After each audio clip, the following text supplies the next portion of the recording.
lihatkan bentuk dari media pembelajaran interaktif ini, yaitu menggunakan Adobe Flash gitu ya.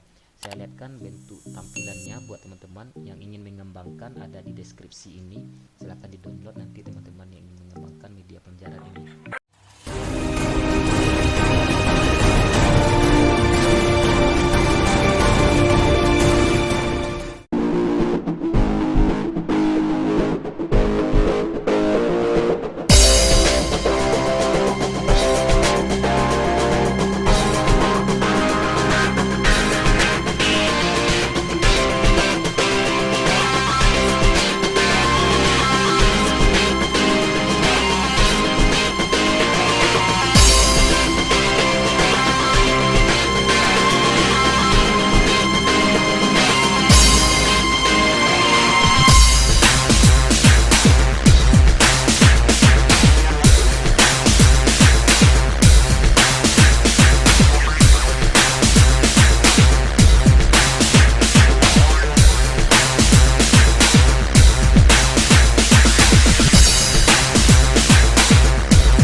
Oke teman-teman, kembali lagi kepada channel kami ini.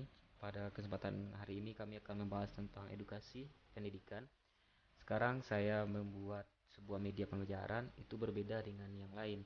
Biasanya kita menggunakan media pembelajaran yaitu PowerPoint, tapi di sini kita menggunakan media pembelajarannya yaitu Adobe Flash gitu. Kita membuat sebuah animasi sederhana untuk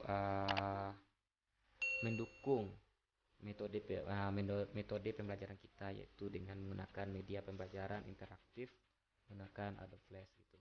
Pada kesempatan ini kita akan membahas tentang Microsoft Access, pengenalan tentang Microsoft Access. Apa itu Microsoft Access? Itu nanti kita lihat pada media pembelajaran ini. Oke teman-teman, terutama sekali saya lihatkan bentuk dari media pembelajaran interaktif yang telah saya buat ini menggunakan Microsoft Access. Ini filenya buat teman-teman yang ingin mengembangkan nanti media saya ini, bisa juga ini bisa kita gunakan menggunakan Android, bisa kita jadikan APK, nanti bisa diinstal di HP-nya masing-masing, itu maksudnya. Oke teman-teman, di sini kan ada berapa file nih, ada file intronya, materinya gitu ya. Terus di sini kita saya lihatkan bentuk dari media pembelajaran interaktif ini, yaitu menggunakan Adobe Flash gitu ya. Saya lihatkan bentuk tampilannya buat teman-teman yang ingin mengembangkan, ada di deskripsi ini. Silahkan di download nanti teman-teman yang ingin mengembangkan media pembelajaran ini. Ini intronya.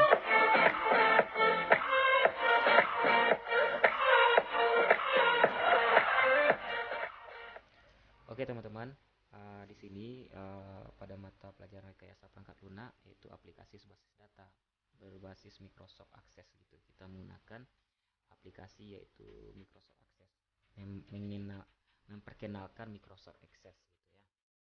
Di sini sudah saya buat animasinya sedikit, kita skip dulu, masuk ke animasinya. Inilah bentuk dari animasi Adobe Flash-nya teman-teman. Berbeda dari yang biasanya, kita biasanya menggunakan PowerPoint untuk media pembelajaran kita, tapi kali ini kita menggunakan media pembelajaran interaktif, menggunakan nanti animasi ini bisa kita jadikan ke APK Android gitu, bisa kita install gitu ya, buat teman-teman yang ingin mengembangkan.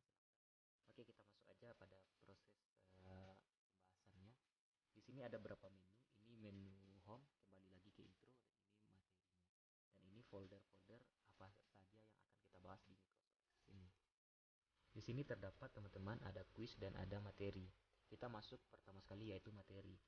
Ini materinya teman-teman. Ini sebuah animasinya. Nanti di sini kita bisa menjelaskan kepada peserta didik kita apa itu Microsoft Access gitu. Seperti mempresentasikan seperti biasa. Oke ya teman-teman. Di sini saya akan send dulu suara saya supaya teman-teman bisa menyimaknya nanti gitu. Terus kita lanjutkan aja di sini.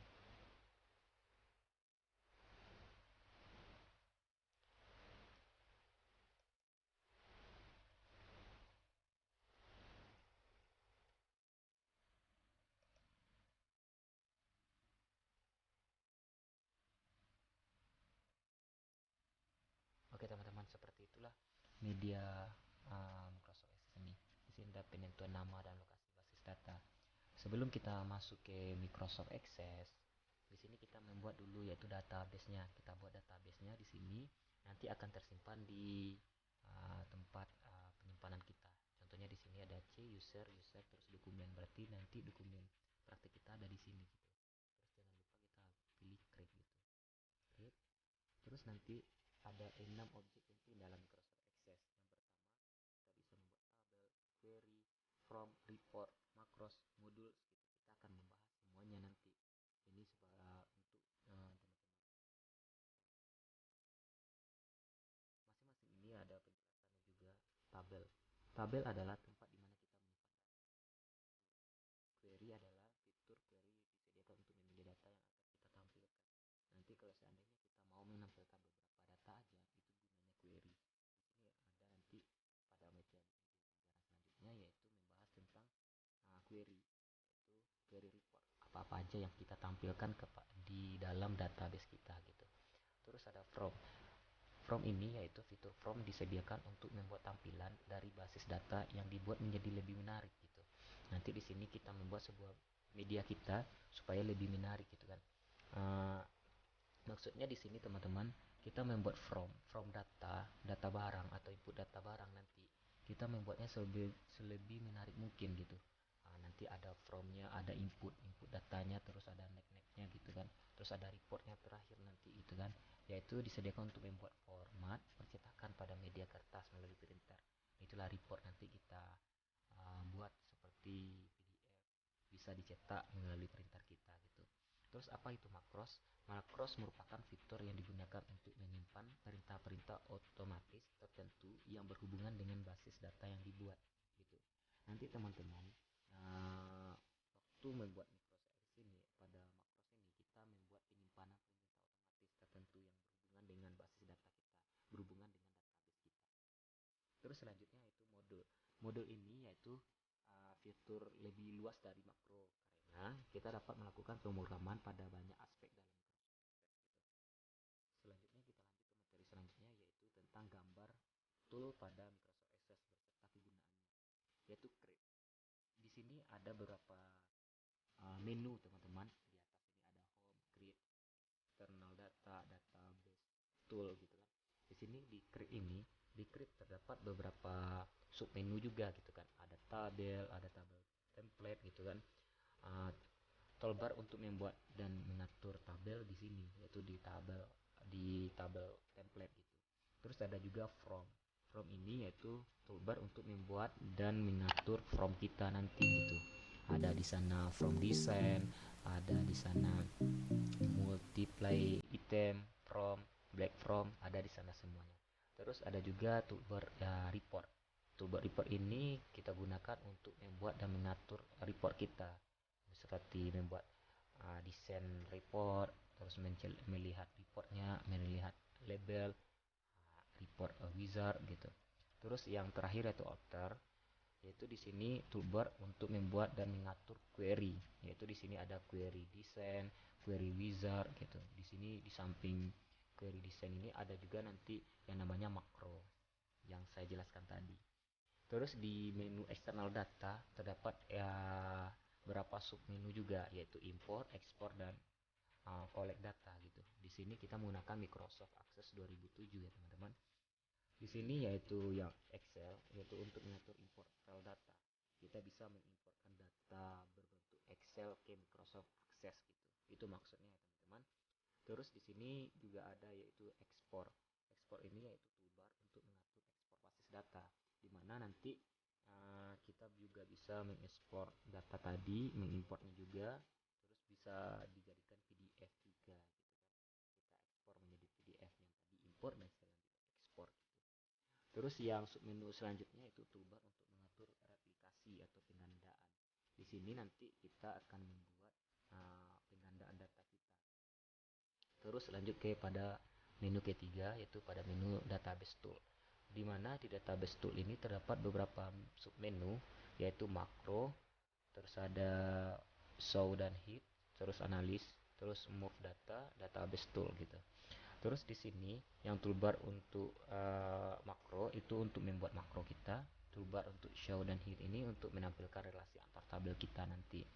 Terus di move ini juga untuk memindahkan data atau basis data kita atau database kita gitu. Database tool pasti teman-teman tidak asing lagi, yaitu untuk fungsi-fungsi lain dari basis data kita atau database kita.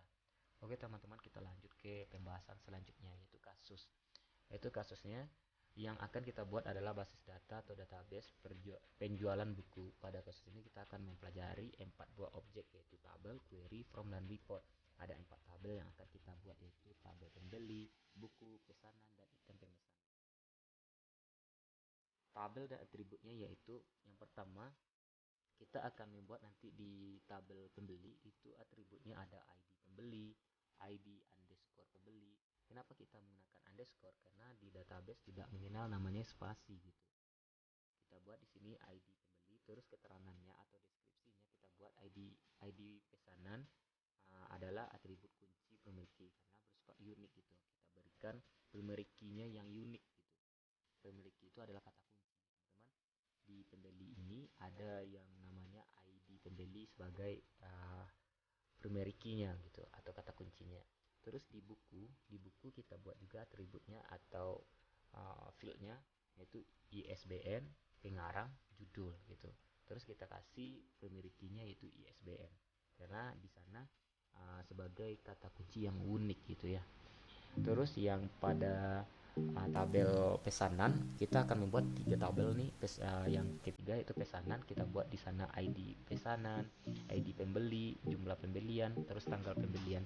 Kenapa kita membuat di sana ID pembeli juga? Karena nanti kita akan menjadikan ID pembeli ini sebagai front key, yaitu atribut penghubung nanti dengan pesanan. Hal ini merupakan perwujudan dari relasi pembeli melakukan pesanan gitu.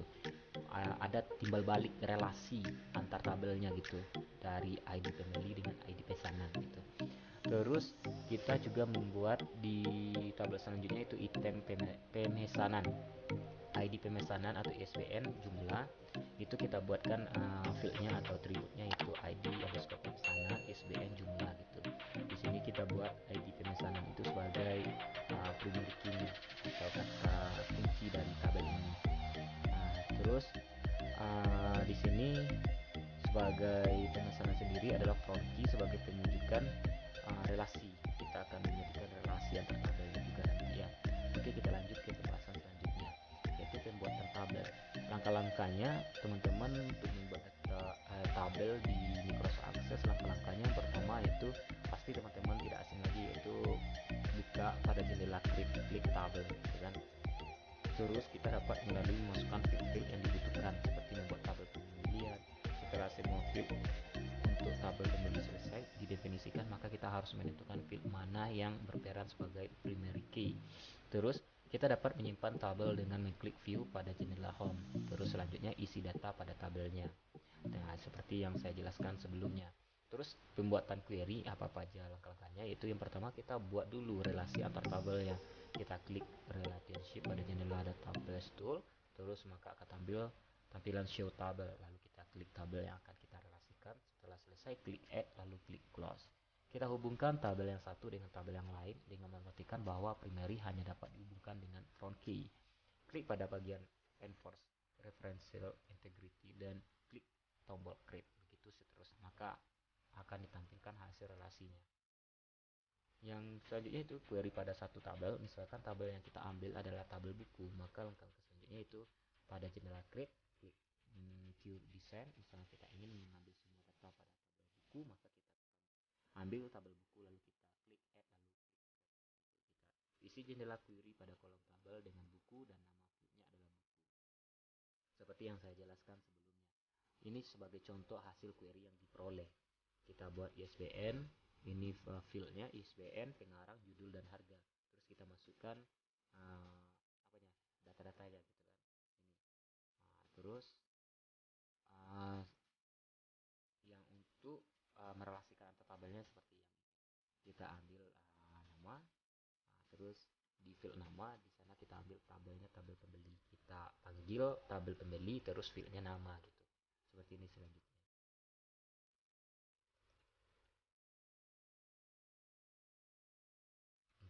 platform kita memang juga udah paham nanti. Itulah teman-teman pengenalan dari aplikasi saya ini, atau aplikasi sederhana menggunakan Adobe Flash sebagai media perantara presentasi saya ini. Kita lebih berbeda dari yang biasanya, yaitu menggunakan PowerPoint. Mungkin itu aja yang bisa saya sampaikan pada kesempatan hari ini. Kalau teman-teman ingin media ini, silakan teman-teman download di bawah atau komen channel kami ini. Nanti kami akan memberikan shortcut atau aplikasinya secara gratis buat teman-teman, dan teman-teman bisa juga mengembangkan media ini sesuai dengan kebutuhan teman-teman sendiri. Mungkin itu aja yang bisa saya sampaikan pada kesempatan ini. Salah dan nyangga saya mohon maaf. Jangan lupa yang masih belum mengklik subscribe, jangan lupa subscribe. Yang belum menghidupkan notifikasi loncengnya, dihidupkan supaya teman-teman tidak ketinggalan media interaktif Android selanjutnya dari kami, dan uh, program-program berbasis PHP MySQL juga jangan ketinggalan buat teman-teman yang belum subscribe, dan hidupkan lonceng notifikasinya. Sekian dari kami, salam edukasi.